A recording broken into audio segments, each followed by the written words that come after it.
Morgan. And I'm Jess. And welcome back to another episode of Just Gay Stuff podcast. Today we have an exceptionally talented guest joining us. If you're anywhere on the queer TikTok space, you've probably seen her amazing content. She's the star writer and creative mastermind behind TikTok's first ever queer musical series, Girl Crush. Please welcome the amazing Ali Morgan. Woo!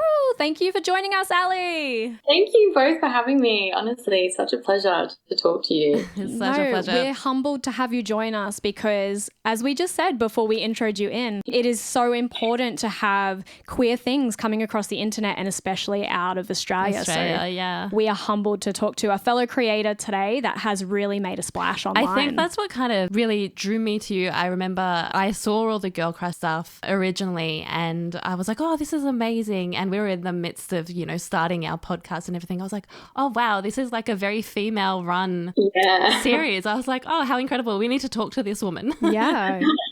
Lauren was like, we need to get her. Yeah. Let's talk to Ali Morgan.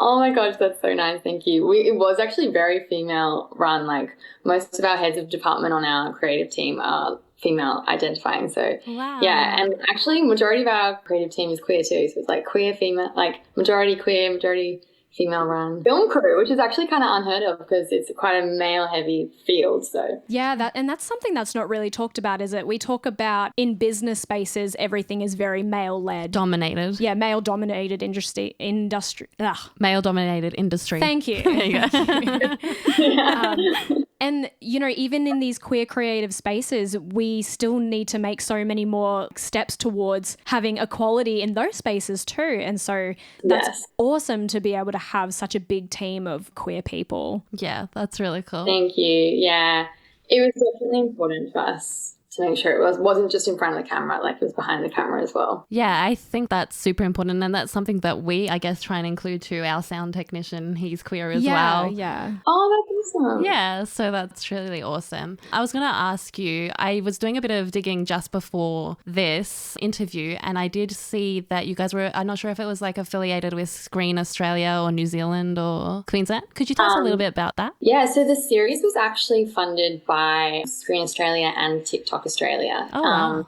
And they had a similar initiative for New Zealand and TikTok New Zealand. So like 4 teams from Australia basically got funding to make 4 TikTok projects, and then there were also 4 New Zealand teams as well. So it was an initiative especially aimed at emerging voices and diverse stories. So it was a really great opportunity for kind of underserved communities, I guess, to have stories told about them. Yeah. So yeah, that was the initiative. It was really, really it's like very hard to get through the door and to get funding for projects like that. So I'm really, really glad that Screen Australia and TikTok stepped up and put that money on the table. Well, that's super special. Screen Australia is a very big get. That's amazing. Yeah, it's even just to now be in the door and to know more about how Screen Australia works, and to have like met a lot of the team at Screen Australia now has been a huge blessing. So not only just like making the series was a big deal, but honestly for my career it was actually quite a big deal. Because now I'm like just that little bit further in the door, to becoming like, my goal is like long form TV. So yeah,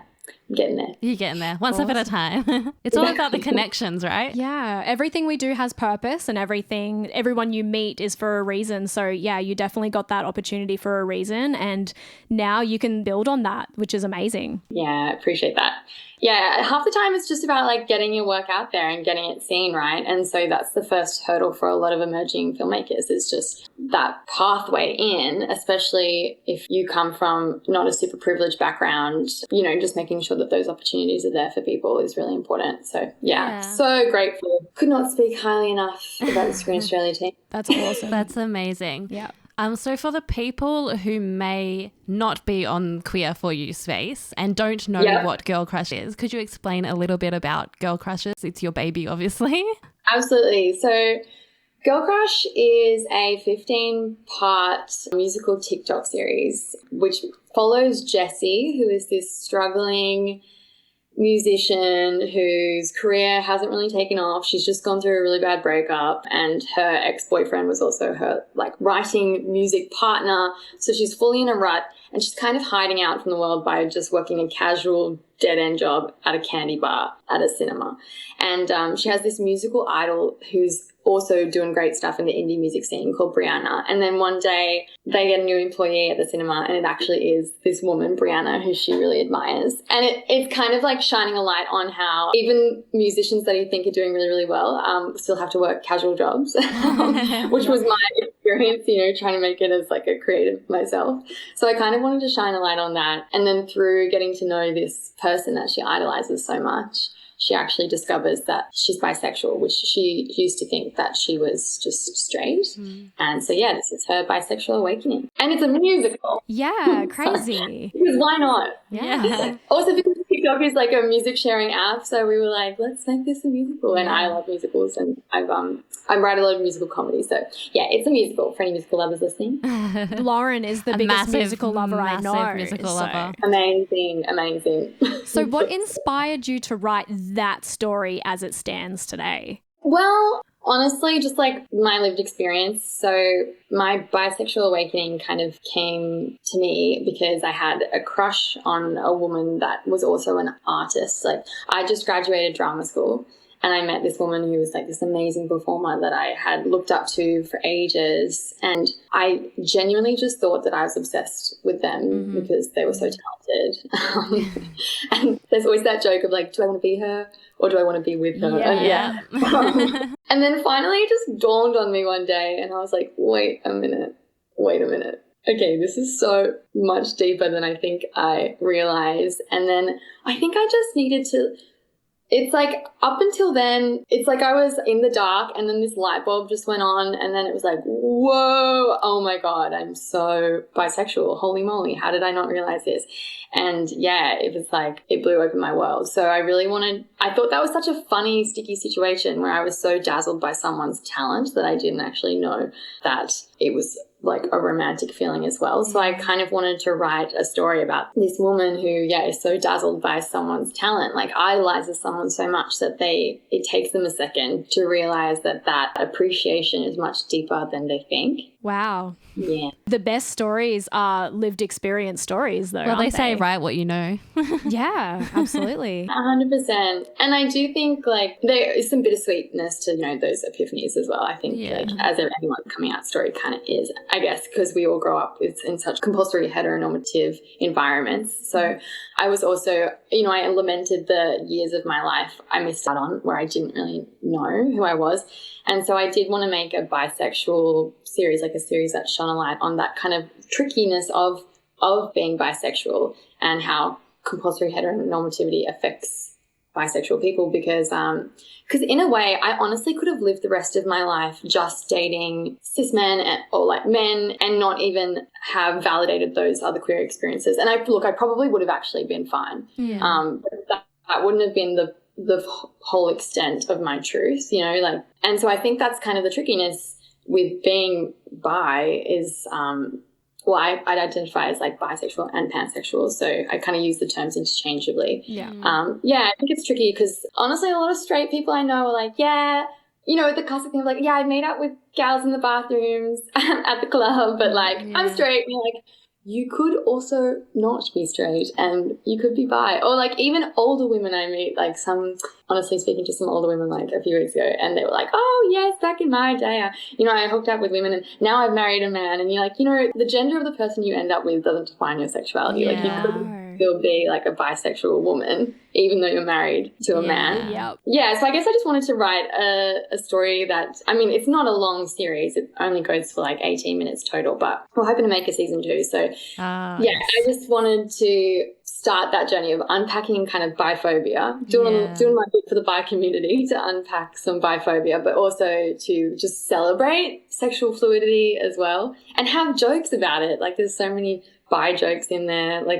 So I just really wanted to make something that the bi community and the queer community could just embrace. And that's so important. I think it's a controversial opinion to have, but I have this opinion that we are all fluid because you never know who you're going to meet. Like you can 100% consider yourself straight, and then next week you could meet this person that just dazzles you and inspires you. I don't think you can never rule it out. You can't make these massive, bold statements about your life and go, I will never do this, because you never know what someone's going to ignite in you. That's so true. When we tell stories about those feelings, so it's exactly what you've done. You've told this story about how you've always thought you were straight, and then this person came into your life and they just ignited a fire in you that you didn't even realize was romantic. And it's kind of like we try and mask it by going, oh, I just am so taken aback by this person. I'm so blown away by their talent. And I'm sure a lot of people will have experienced that in their lifetime. Oh, it's just this. I'm sure it's just this. Yeah. It's always pushing the queer away instead of embracing it. Yeah. But that's because, people are afraid. Society says no most of the time. And that's why we're trying to open it up, right? Absolutely. Yeah. Just normalize those feelings. Yeah. Yeah. You spoke briefly on touching base in terms of biphobia, and I guess we say bi-erasure or something as well. Yeah. How have you sort of dealt with that since coming out as bisexual, pansexual, and I guess dealt with that as well within the series? Because obviously, being on such a huge platform, people have something to say. Yeah. Look, it's kind of a constant... Okay. Wow, how do I answer this question? It feels like a big question. Break it down. Let's break it down. Yeah, let's break it down. So how do I personally deal with bi-erasure? Yeah. Honestly, sometimes it's hard. Sometimes it's hard, especially I'm actually currently dating a cis man. So that's actually brought, again, another wave of like internalized, I think, imposter syndrome where you're like, oh no, I guess my queerness isn't visible now because I'm dating a man. So, and then that need to be like, I am queer, even though I don't look queer right now. And yeah, I feel it a lot in little ways around like here and there. And I guess that's actually why I wanted to make the series, is because I am very much a passionate advocate for reminding people that queerness isn't visible. People can be queer and you have no idea. Mm-hmm. And that's kind of the beauty of it as well. And I think definitely just that assumption that queerness is visible always is what kind of grinds my gears the most.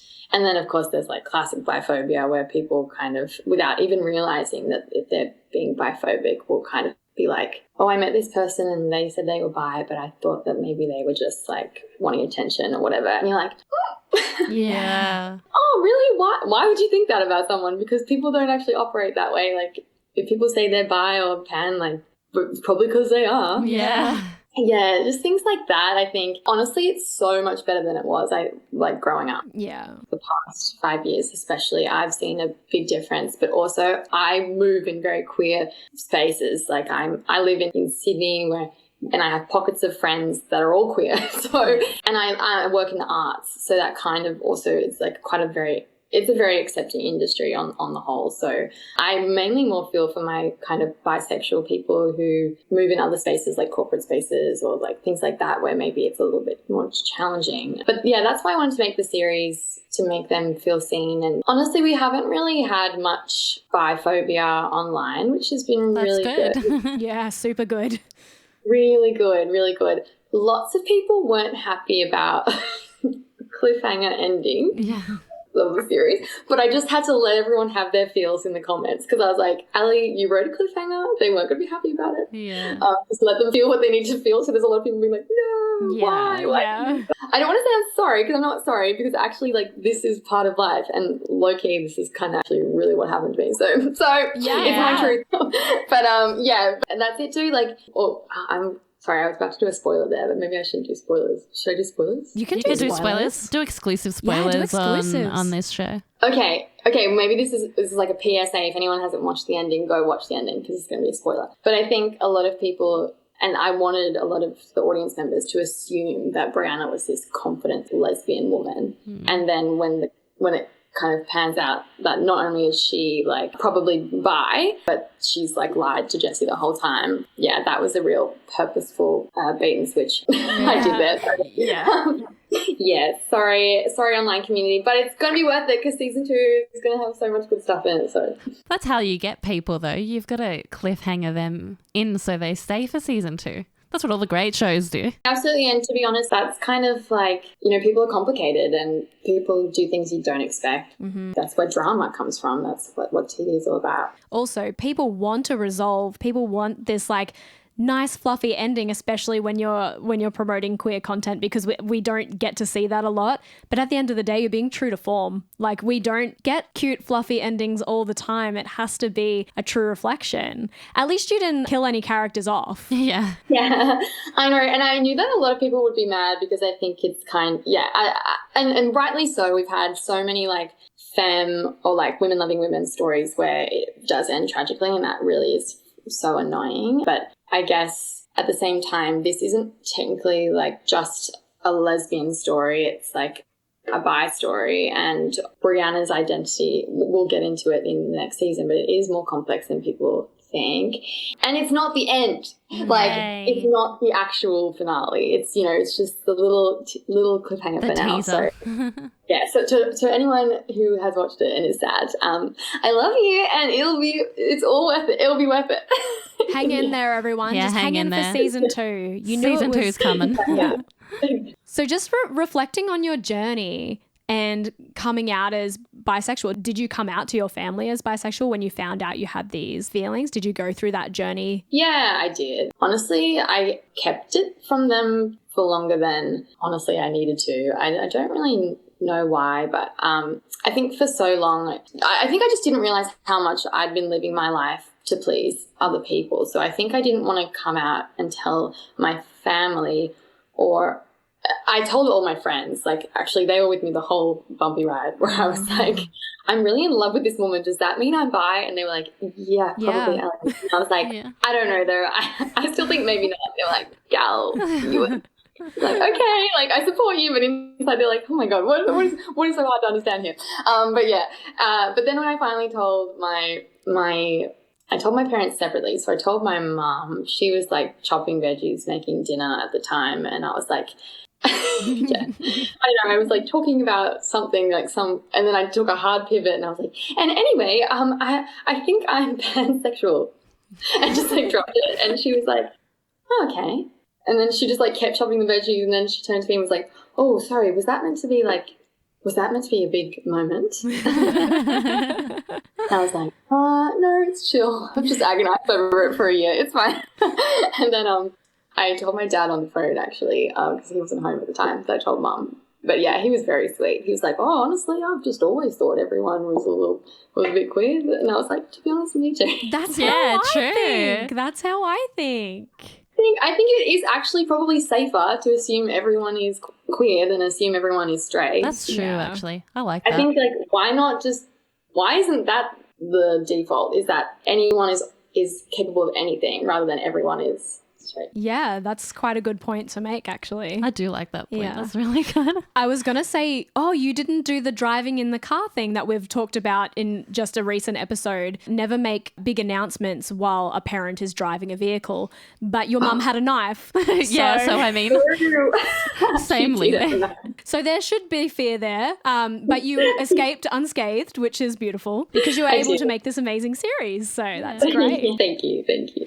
When you got to that point in your life where you realized that these feelings that you had for someone weren't just limited to admiration, did you then start to see parts of like maybe your childhood come up and you go, oh, maybe that was a bit more than admiration. Maybe that was, can you tell us a bit more about that? I was going to say, like you mentioned before, you had a light bulb moment. So we like to say those are the light bulb moments that you realized earlier on. Yes. Yeah. Oh my gosh. Yeah. It was like everything. It's like in what's that movie? You know, where there's like the multiverses. Anyway, so niche reference. Oh no, Everything Everywhere All at Once. Oh yeah. Yeah, it was like this woman and this girl that you were obsessed with in kindergarten. Like, it was like, like all those things. Yeah, I definitely, looking back, I was like, oh my God, what? Of course.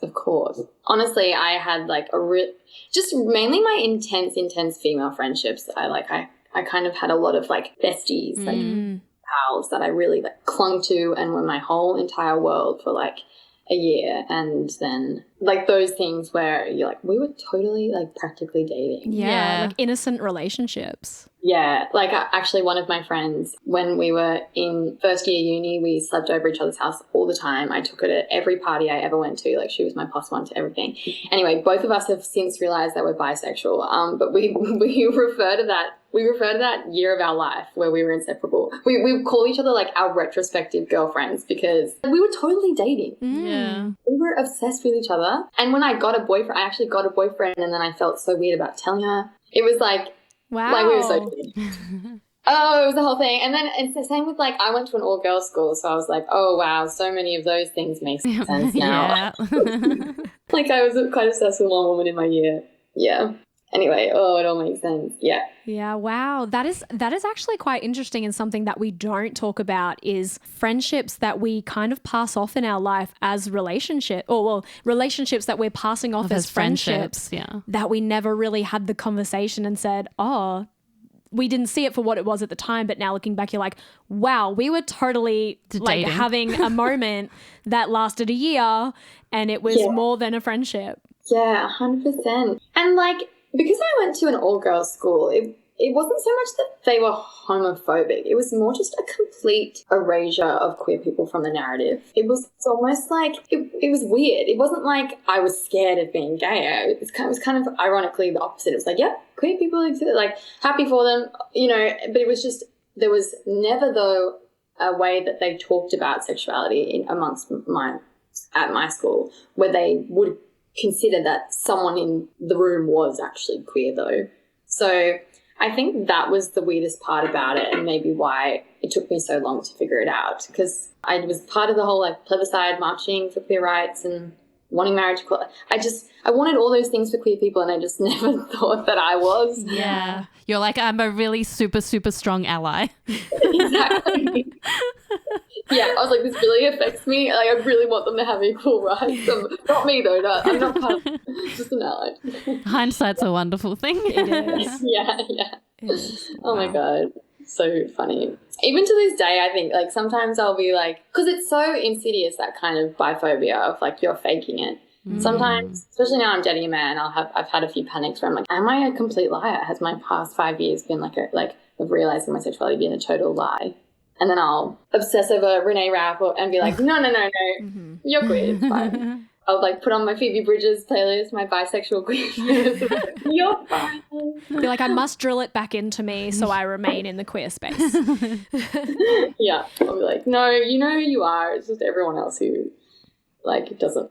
Yeah, it's just all that stuff that takes a long time to unpack. Yeah. And I think the more we drill into ourselves that sexuality is a spectrum, like you can sit anywhere on a giant spectrum. Like Lauren and I go down the Reddit wormholes at 3 a.m.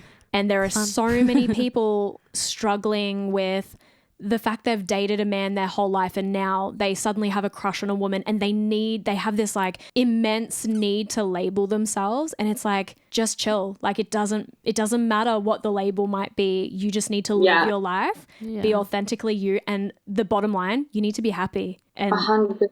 That's what matters the most. Who cares about the label? Sexuality is a spectrum. You just need to be happy on that spectrum. Absolutely. That is so true. And like labels are just words, you know, words are just, language is just a tool that we use. And so if it's helpful to have a label, then go for it. But if you find it limiting, like, don't worry. Yeah, as you say, it's a spectrum and you are totally valid as you are. Yeah. So take us back to before Girl Crush. What made you want to be a writer? What got you into drama? Well, I loved acting all my life and performing and singing as well. And so honestly, I actually never considered myself a writer.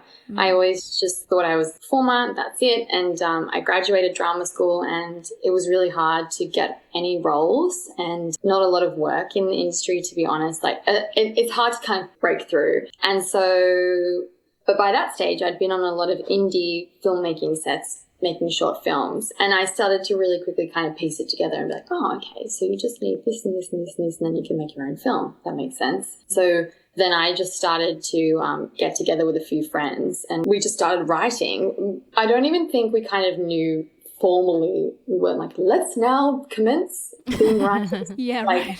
We just started writing. And then actually Olivia, who directed Girl Crush, we made a short film together where she wrote it and I like script edited it and then I acted in it and produced it with my co-producer Hugh, who also produced Girl Crush with me. So, anyway, we all just kind of fell into it, made this short film. It did really well. And then we just kind of kept going, and I just kept writing in my own time, writing for fun.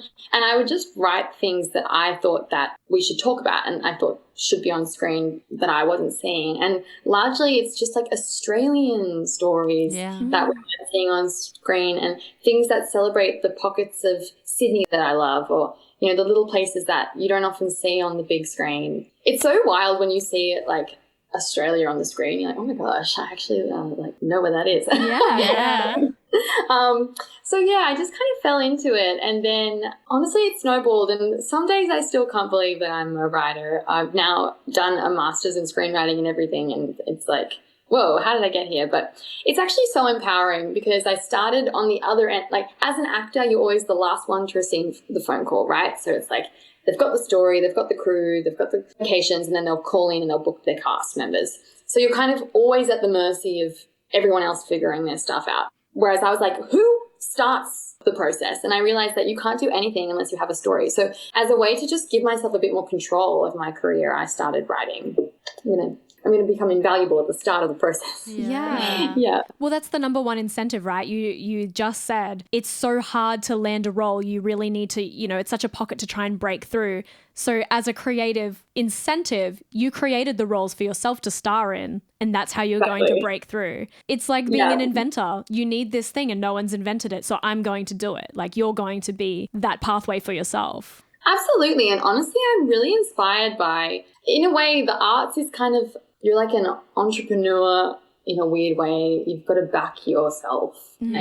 And yeah, exactly as you said. So you might as well just get the ball rolling and stop waiting around for someone to give you a green light. Yeah. Well, as an artist, it's like you're the business that you have to invest in. And so the earlier you start doing that, like, I play music for a living. I look back at where I started. I'm like, man, if only I had the knowledge that I have now, I feel like I'd be so much more ahead of that. But then you can't be mad at your process. The journey. Yeah, you can't be mad at your journey because that's who you are now. And I might not have been the same person. So yeah, it's about appreciating the journey, but also creating those pathways for yourself when you feel like none are opening for you. And I think not everybody can do that. So that is absolute props to you. Yeah, kudos to you. For doing that for yourself and for the queer community. You too. Yeah, thanks. Thank you. But you've created this amazing thing that other people who have had an experience like yourself can now look to and be like, wow, this is my experience, and I feel seen by someone else. That's what it is. I feel like you've done such an amazing thing with the bisexual community or pansexual community. A lot of people, we don't have queer representation in general, but especially in the bisexual community kind of gets overlooked. So I think it's incredible that you've become this face of representation. Thank you. Oh, that's so nice. I really appreciate that. No worries. No worries. How have you dealt with the TikTok fame? Have you had like an overwhelming response? I wouldn't call it fame. It's more like we've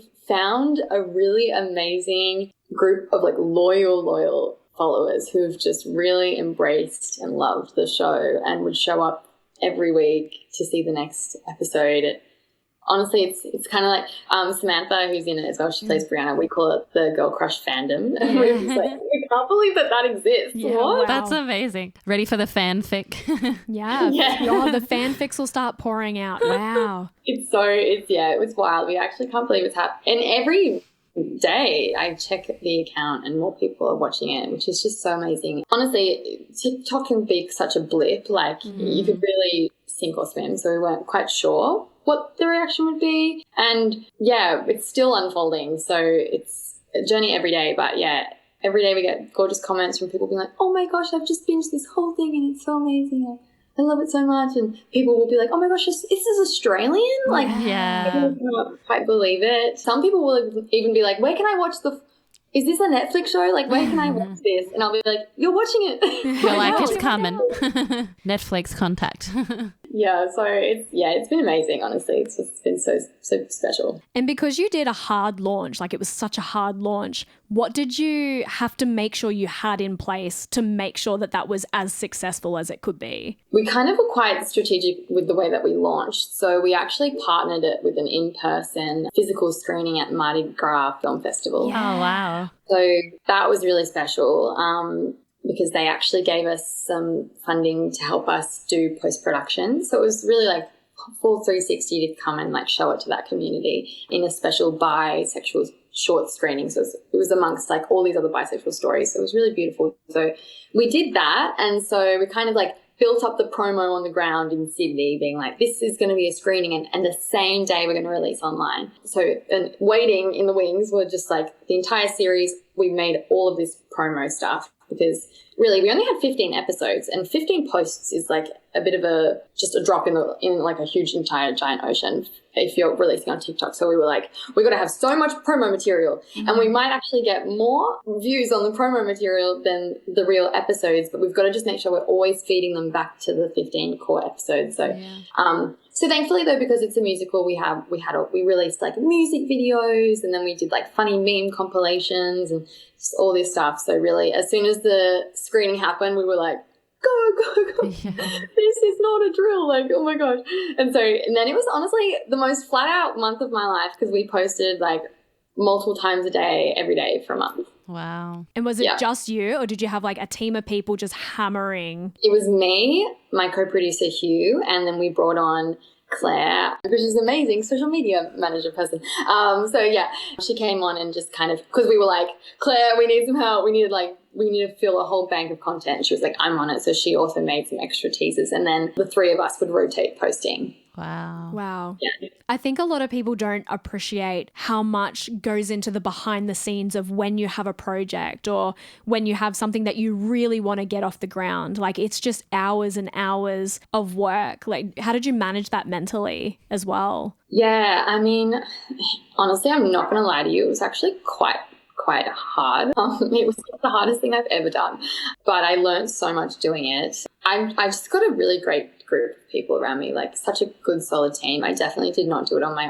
own. Like, my co-producers really, really helped me, and we just shared the load completely. And part of that was just really good communication and checking in with each other and being like, where are we at? What's the game plan? There were some days where I had to kind of tap out and be like to my co-producer Hugh, like, I actually can't deal. I'm so tired, because I had a comedy show in the middle of the release, which was who thought that would be a good idea? Whoopsie daisy. So I had to go to Melbourne to do this whole comedy show, and then right before that I like flew to New Zealand to shoot a commercial that I was cast in as an actor. So yeah, there was one point where I'm in New Zealand, it was like 2 a.m, and I'm messaging Hugh and I was like, I need a break. Can you take the next 3 days? And he was like, absolutely. So just having people like that, yeah, I couldn't thank them enough, really. That, like, I couldn't have done it without them. It was such a team. It is so much easier in life, even just to get where you need to go with support. Yeah, an incredible support system. Yeah, and like, that's my advice to any creatives, is just bring on people, just collaborate with people, because those people, they not only did they kind of hold me accountable in a way that I was like, okay, I am gonna disappoint people if I back out of this, and I have to keep going into the unknown.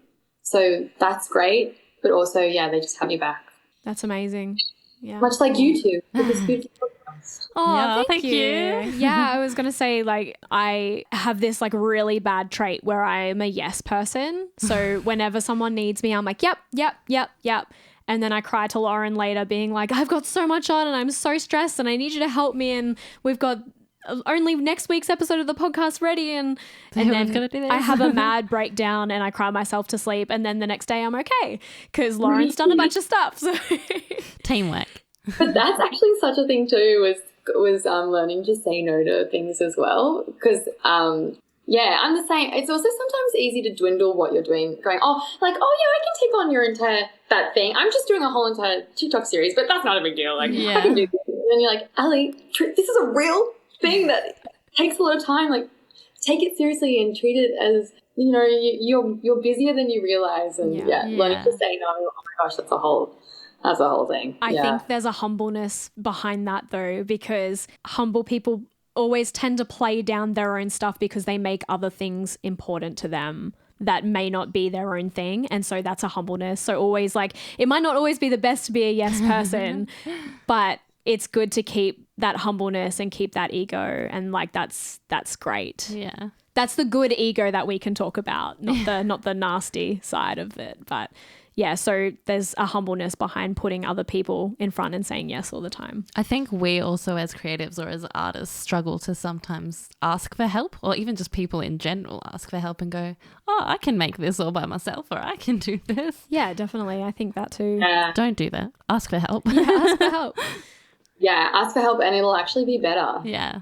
Especially if those people share the same creative goals as you. It's so great. Yeah. Controversial question. In Australia, we seem to find a lot of the time, especially in smaller groups and cliques, that we have this tall poppy syndrome that seems to like infiltrate all the time. Did you, without mentioning anything specific, did you come up against that at all? Was anyone like, maybe you shouldn't, or maybe that's a bit like, you know, too controversial to make a show about that? Or did you experience anything like that? Yeah, kind of. People don't take TikTok seriously. A lot of people. They're like, what? That sounds like so novel and like, oh, you know, and you're like, don't turn your nose up at TikTok because it's huge. Yeah. Like, actually for TikTok to reach communities, it's like their algorithm is wild. It's so different to Instagram. Like the fact that we have found our queer community on there, it's like no small feat. So definitely people were a bit quick to maybe dismiss a TikTok series. And I guess, I think it is hard. Tall poppy syndrome, it's such a thing. Almost within myself, I can feel the voice in me being like, don't strive for too much or don't dream too big, and constantly having to remind myself that our dreams are valid and to believe in yourself isn't being, you know, cocky or up yourself. Like that's good to do. So I'm constantly kind of in that battle between being with myself. Yeah. Being like, no, back yourself. You can do it. Yeah. I have those same thoughts. I think always. every human being has those thoughts, especially when doing something like this. Yeah, but I think it is a big feat to even get your friends to back you if your idea, you're telling yourself, oh, am I going too crazy with this? Am I thinking too big? You know, it's even hard to get people that are close to you across the line with you sometimes. And so then to have, like you said, you found a community on TikTok that are now over that line with you and waiting for a second season. That is such a massive achievement in a community where we experience so much cutting down of each other and tall poppy syndrome, especially I find in this country, there's a lot of that. I 100% agree. It's a weird thing that Australia has going. I honestly sometimes just, maybe it helps being an actor, but sometimes I just pretend that I'm an American and I pretend that I have that kind of audacity that they have just to get myself to do things sometimes. Because not that I aspire to be American in every way, but like they don't mind people having ambition, and sometimes I just had to like trick myself, that I was like a different person. That was like, I can do this. But yeah, I think it is such a universal thing. Absolutely. Yeah, we call that kind of like the celebrity persona or lucky girl syndrome, and kind of just putting that forward. And there's times where Jess and I will sit here and go, oh, we're about to do this interview, and then we're like, okay, celebrity persona ready. Yeah, it's like deep breath, you've got this. Like, you know, you have to remind yourself we're all just people. Yeah. At the end of the day. 100%. And honestly, I remind myself all the time, like, lots of people in positions of power don't know what the hell they are doing. Absolutely. What? Like, there are some important rooms I've been in where I'm like, whoa, wait, no one knows what the hell they're doing. Oh, I'm fine. Yeah, it's just so funny. Yeah, you just got to kind of remind yourself that every day. Yeah. And for any creatives listening to this and listening to Ali's story, just back yourself and no dream is too big. Just run with it. Run with it. Find your people, find your connections, collaborate, get over that line. Yes, because worst comes to worst, it's bad and no one will notice. No. Like, in a great way. People don't actually tend to notice. Like, if Girl Crush flopped, that's fine. No one would have noticed. But people do notice when it really works. So you might as well just do it. Back yourself. Yeah. Cool. Yeah. Wow. That's amazing. Before we go, what's next after? So you've spoken about Girl Crush season 2, but what's next for you? Yeah. For me, Well, alongside having a Girl Crush season 2 in the works, we actually want to make Girl Crush into a full TV show. Hell yeah. The fans will be happy. Yeah. We're developing it into a full TV show, and hopefully, it would be amazing if we could get like a full-length series on screens, like an Australian queer musical on screens. That would be huge. So that's in the works. I've also am developing a feature film, which is a horror speculative fiction film. Wow. Which is so left of field. I know. It's like, what? I'm writing a horror film? Who is she? But it's been really fun to just like dive into a different genre. It's still got kind of some comedic elements in there. That's called Tiny House. I won't tell too much about it, but stay tuned. But then in terms of me personally, I'm doing a lot more of my musical comedy now, which so as well as my screenwriting, I do like musical comedy gigs. So I've been bringing my musical comedy shows to Melbourne Comedy Festival. I just did Sydney Comedy Festival, and I'm hoping to do Adelaide next year and Edinburgh Fringe as well. So yeah, just honestly got fingers in every pie, just being like, let's do it. And I love to make a full-length musical eventually as well. But yeah, just going to focus on those 3 things for now. Yeah, don't fill up the plate. You can't be too much of a yes person. Exactly. Got to get at least one done before you start move on. Yeah. That's Jess's brain all the time. Yeah, I 100% know exactly how you feel. I am such a scatterbrain because I'm like, I said yes to this person. I said yes to this person. My bucket list is like a mile long. And I'm like, one day this, one day this. I joked to Lauren, I'm like, she sent me a meme. She sent me a meme yesterday or this morning. You showed me a meme and she was like, look, this is my brain. And it was like, I want to do this. I want to do that. I want to do that. I want to do that. Me over here, not finished, nothing. It's like new idea, tells everyone. And then it's like never finishes idea, just goes back to new idea, tells everyone. So real. I mean, if it makes you feel better, I once wanted to start a podcast and I bought all this equipment. I think it's like in the bookshop over there. And I never did it. And you both did it. So here we are. Yay. Yeah. I think it took us meeting each other to get this off the ground though. Lauren and I have been together a year today, actually. Oh my gosh. Yeah. Yay. Anniversary. Happy anniversary. Thank you. As you know, with any creative thing that you want to get off the ground, it takes the right amount of commitment and the right brain power to put together just to even keep yourself accountable. And Lauren, we hold each other accountable. Yeah, Lauren she says we hold each other. She keeps me accountable for so much. I get home and I'm just like, I need to just play PlayStation. She's like, no, you have episodes to edit and you have to do this and you have to do this. And then that was me this afternoon. Yeah. Yeah. So it's part of the grind. That is the challenge of being a creative. It's like, never quite. There's always more things to work on, but yeah. Keep going but it still take time. Yes. Have time out if you need it. Yeah, that's important too. Well, as we've heard, you are such a busy person. So thank you so much for taking the time to talk to us today. Yes, thank you. My pleasure. It was so lovely. I'm so glad we got to do this finally. Me too. We are so humbled to have you speak about your amazing creativity on our podcast. And we hope that everybody will go and check out Girl Crush if you haven't already. I know there's a few people we told we were talking to you and they already knew about it. So Oh, yay! Yeah. Oh my gosh. Yay, that's cool. But if you haven't, we'll put all the TikTok stuff in the show notes. Yeah, we'll put everything in the show notes. And then if you can send us some of the links to like your comedy and stuff, we'll put all that in the show notes as well. That would be awesome. Sure thing, I will. Awesome. I appreciate that. Amazing. Well, thank you so much for being with us, Ali. My pleasure, Jess. I really appreciate it. It was so nice to meet you. Nice to meet you too. Yeah, nice Till to next meet you. time. Yes, we will definitely have to do a follow-up after the next big thing comes out. Yes, I would love that. Take care and thank you so much. My pleasure. Have a good rest of your afternoon. You too. Thank you. Bye. Bye. I love what we get to do. Whether you are a creative or not, the biggest thing you can take away from Ali is that no dream is too big. Mm-hmm. The grind is worth it. And even Lauren and I can tell you that the grind is worth it. 100%. The hard work pays off. And one big thing that I took from Ali's chat just now is if you don't see a pathway for yourself, make a new one. Fucking make one. Yeah, make one. Actually, true. Yeah, make one. Make one. You can do it. You can do it. We made one. We made one. This is We're how here. you guys are all listening to us right now. Exactly. Such an inspiring story. And I think, we get to speak to all these wonderful people. And I think that's what makes us do what we do. We love this community. We love being able to give back to the voices. I within love it. this community. And I think what's important is, like we said in the episode, not everybody does support each other, but we're here to give you a voice and have your story shared. And we're here to support you whichever way that looks like. And we will always do that.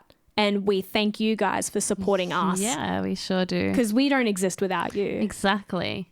We are who we are and what we're doing because of our listeners. And we're very grateful. So grateful. So grateful. Well, we hope you guys enjoyed this fabulous episode of Just Gay Stuff podcast. And this week, the music we're going to outro on is actually a song from Girl Crush series. So this is Ali singing the song Brianna from Girl Crush. And until next time, remember to stay gay, motherfuckers!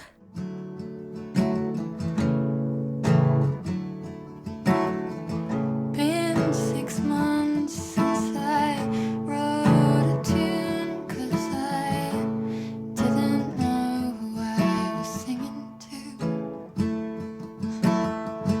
Been 6 months since I sat down to write, 'cause I couldn't think of a line I liked. But then I met you, and you make everything fall away. Brianna, you're the one I want to see. Thanks for joining us on another episode of Just Gay Stuff. Make sure to follow us at Just Gay Stuff Podcast on all your socials and write to us with your stories at justgaystuffpodcast@gmail.com.